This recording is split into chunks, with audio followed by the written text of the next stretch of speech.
오늘은 마음밭의 쓴뿌리들, 내 마음에 쓴뿌리들이 있다 하는 겁니다. 없는 사람이 없어요. 다 있습니다. 그런데 그게 이제 어떤 모양으로, 어떤 색깔로, 어떤 현상으로 나타나느냐 하는 것은 이게 때에 따라 다른 거예요. 그러니까 만만한 사람 나타날 때에는 그 사람 성질이 다 나옵니다. 자기보다 좀 지위가 높고 뭐가 자기보다 낫다 싶은 사람 나타나면 반대로 나옵니다. 사람이 비굴해지고 비급해집니다. 그래서 집에서는 막 큰 소리 치는데 밖에 가서는 완전히 쫄보가 되는 사람이 있고, 밖에서는 막 큰 소리 치는데 집에 가면 조용한 사람도 있어요. 그게 그 속에 뭐가 있어서 그래요. 그 속에 그냥 간단하게 한마디로 말해서 이 영적인 문제다 그렇게만 하고 넘어갈 문제가 아니에요. 물론 이제 우리가 최종적인 기결은, 지점은 영적인 문제다 이렇게 말하지만, 영적인 문제라고 생각하고 계속해서 그렇게 답을 찾아가도 이게 해결이 안 되는 부분이 있단 말이에요. 해결이 안 돼요. 그래서 그 치유센터라는 그런 곳에 가보면은 돈을 많이 내고, 요새 같으면 한 20만 원씩 25만 원씩 내고 치유받으러 간단 말이에요. 거기 가면은 이 영적인 문제도 터치하지만, 거기에 접근을 하지만 그 사람 속에 아주 근본적으로 자리 잡고 있는 게 뭐냐? 왜 그런 현상이 나타나느냐? 왜 그럴까? 왜? 그래서 그 이제 나온 유명한 말이 뭐냐면은, 나는 왜 그럴까? 우리 가정은 왜 그럴까? 이런 이제 의문이 생기게 되는 거예요. 한번 같이 한번 해봅니다. 나는 왜 그럴까? 나는 왜 그럴까? 우리 가정은 왜 그럴까? 우리 가정은 왜 그럴까? 무슨 역사가 있었어? 무슨 내력이 있어가지고, 어떤 현상들이 있어가지고 지금 이렇게 되어졌나? 분명히 거기에는 원인이 있고 그 과정이라는 게 있단 말이에요. 그래서 그냥 그걸 덮어놔두고 주여 하고 기도만 해야 될 문제가 아니에요. 반드시 이걸 짚고 넘어가야 되고, 그것을 우리가 확인을 좀 해야 돼요. 그래야만이 근본적으로, 근원적으로 그 사람의 변화가 일어납니다. 그리고 조금만 쉽게 말하면은, 몸이 건강한 사람은 그냥 밥 한 그릇만 먹어도 든든해요. 근데 몸이 허약한 사람은 이것도 먹고 싶고 저것도 먹고 싶고 밥도 먹고 싶고 먹고 싶은 게 너무 많아. 왜? 자기가 속병이 있어가지고 못 먹은 게 너무 많거든. 그러면 이제 그것 때문에 자기 속에 또 다른 문제들이 야기들이 발생하는 거예요. 그리고 관계도 그렇고, 자기 좋아하는 걸 다른 사람이 좋아해가 그걸 먼저 먹고 뭐 어떻게 됩니까? 열불이 난단 말이에요. 그거 내 좋아하는 건데 하면서 왜 다 묻노 이렇게 하지만은 말도 못하고, 내가 먹고 싶은데 다 먹었다 하면서 나 아무나 딱 밥만 없다 그거 하고 군지는 그러고 밥숟갈 놔고, 그러면 이제 그 마음이 내일도 가고 일주일 후에도 가고 몇 달 지난 뒤에도 그 마음이 계속 그 사람을 따라다니는 거, 계속 따라다니는 거. 그래서 내 마음밭에, 내 마음에 쓴뿌리들이 있다면, 쓴뿌리. 보통 5개, 이렇게 5가지 이야기하는데, 뭐 12가지 이야기하기도 하고 하는데, 오늘은 조금 그렇게 분류를 해서 하는 것보다는 약간 좀 이렇게 전체적인 의미, 그런 약간 총론이라고 할 수 있는데, 그런 말씀을 우리가 예수님 말씀 중심으로 해서 한번 보겠습니다. 마태복음 13장에 보면은, 이제 요게 제가 적어놨기 때문에 나중에 같이 읽을 겁니다. 마태복음 13장에 보면은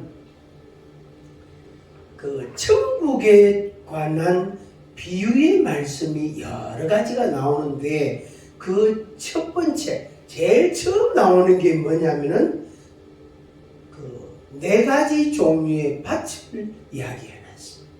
네 가지 종류의 밭. 그래서 길가밭. 그리고 씨 뿌리는 자가 씨를 뿌리러 나가서 씨를 뿌리는데 어떤 씨는 길에 떨어진단 말이에요. 그러니까 밭에서 벗어나서 길바닥에 떨어졌단 말이에요. 바람이 불었는지 뭔가 실수를 내가 했는지 하여튼 씨가 길바닥에 떨어지는 거예요. 또 어떤 씨는 돌멩이가 많고 흙이 적은 그런 데 떨어지고, 어떤 씨는 가시덤불이 많고 잡초가 무성하고 흙은 조금밖에 없는 거기에 떨어지고, 어떤 씨는 괜찮은 땅에, 좋은 땅에 떨어지고. 그래서 네 가지 종류의 밭을 예수님이 말씀했어요. 그런데 이 말씀은 어디서 하셨냐면은 바닷가에서 하셨어요. 산에서나 어디 바닷가에서 예수님이 그렇게 말씀하신 게 아니고 바닷가에서 예수님께서 제자들에게, 거기 모인 사람들에게 말씀하실 때에 어떤 사람이 씨를 뿌리러 가서 씨를 뿌리는데 어떤 씨는 길가에 떨어지고 어떤 씨는 돌밭에 떨어지고 어떤 씨는 가시덤불 속에 떨어지고 어떤 씨는 좋은 땅에 떨어지고, 좋은 땅에 떨어진 그 씨만 30배, 60배, 100배의 열매를 맺었다. 그런 말씀을 하신 거예요. 그래서 우리가 생각하면 문맥을 보면 이거 좀 이해가 얼른 안 될 수 있어요. 왜 예수님이 바닷가에서 씨 뿌리는 이야기를 하셨을까? 정말로 뜬금없는 이야기 같아요.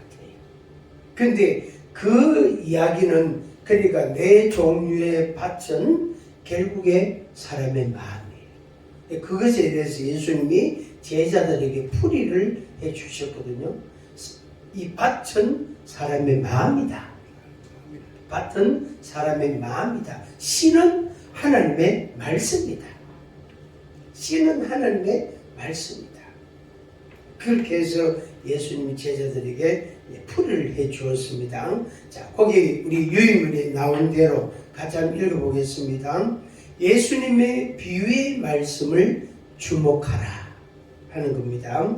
마태복음 13장 1절에서 9절 같이 읽습니다. 예수께서 큰 무리에게 비유로 말씀하시다.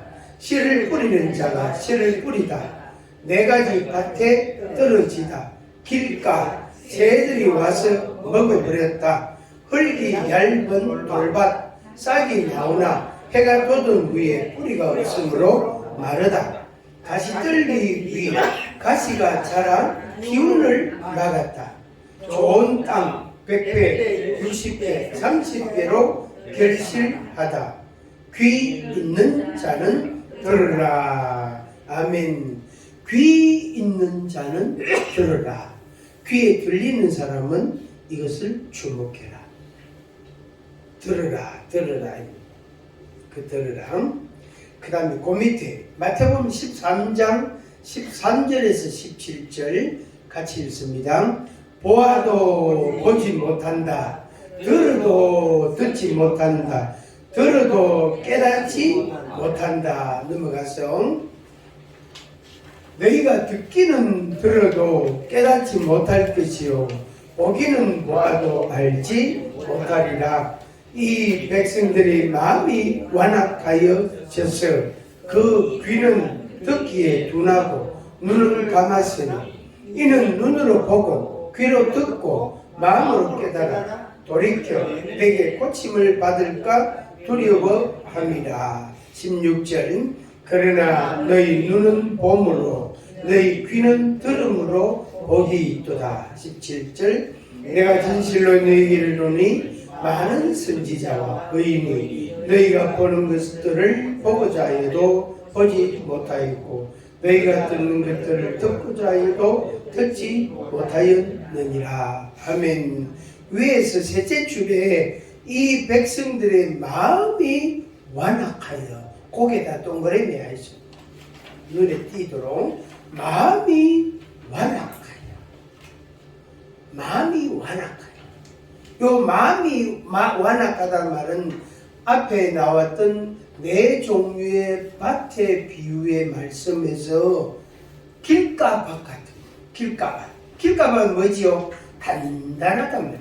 흙이 사람들이 밟아가지고 달구지도 지나가고 리아카도 자동차도 지나가고 택시도 사람도 지나가고 그러니까 그게 단단하단 말이에요. 그 단단하니까 이 씨가 땅속으로 못 들어가는 거예요. 그러면서 날아가는 새들이 와가지고 다 주워 먹었더라고.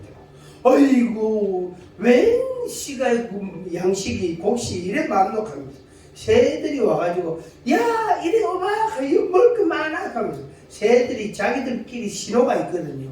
짹짹짹 이러면요 갑자기 멀리 있는 새들이 막 몰려오가 그 앉아서 싹 주워 먹고 가자 하고 또 간다고. 그래서 새들이 뭡니까? 참새가 방앗간을 그냥 못 지나가잖아요. 왜? 방앗간 가면 먹을 게 얼마나 많아요. 얼마나 많습니다. 길가밭, 그 다음에 그 돌밭, 돌이 많고 흙은 조금밖에 없고 그러면 이제 햇빛이 쨍쨍 나면 이 돌이 열을 받아가지고 뜨거워지잖아. 그죠? 그러면 씨가 거기에 뿌리를 내린 뿌리가 싹이 난 것 같은데 다 죽어버리고 뜨거워가. 그리고 수분이 정말 많이 되니까 그만 그 씨앗은 자랄 수가 없는 겁니다. 못 자랍니다. 그 다음에 가시떨기 잡초가 무성한데 흙은 조금밖에 없거든. 거기에 씨가 떨어지면 그것은 자라지를 못합니다. 왜? 가시떨기가 이 잡초들이 무성한 그 잡초들이 그 하늘을 가로막고 있는 거. 거기다가 잎이 넓은 연잎같이 말이야. 또 이 뽕나무 잎같이 잎이 넓은 잎이 있으면은 이게 그늘을 만들어 보거든. 햇빛을 가립니다. 그러면 이제 늦게 올라온 거는 요거는 자랄 수가 없어요. 그래서 뭐처럼 자라면 젓가락처럼 아주 가늘게 자라 올라가는 거예요. 그러면 어떻게 됩니까? 이게 흔들리면 옆에 있는 가시들한테 다 찔리는 거예요. 그래서 결국에 그것은 옳게 못 자라니까 열매를 맺을 수가 없어요. 열매를. 그리고 좋은 땅은 열매를 맺었다. 그 말씀입니다. 마음이 완악하여 눈이 있지만은 못 보고 귀가 있지만은 듣지 못하고 마음이 완악하기 때문에 하나님의 말씀이 그 마음 속에 못 들어가요. 그럼 왜 완악해졌나? 왜 눈이 감기고 왜 귀가 둔해졌나? 이제 그 원인을 찾아야 돼.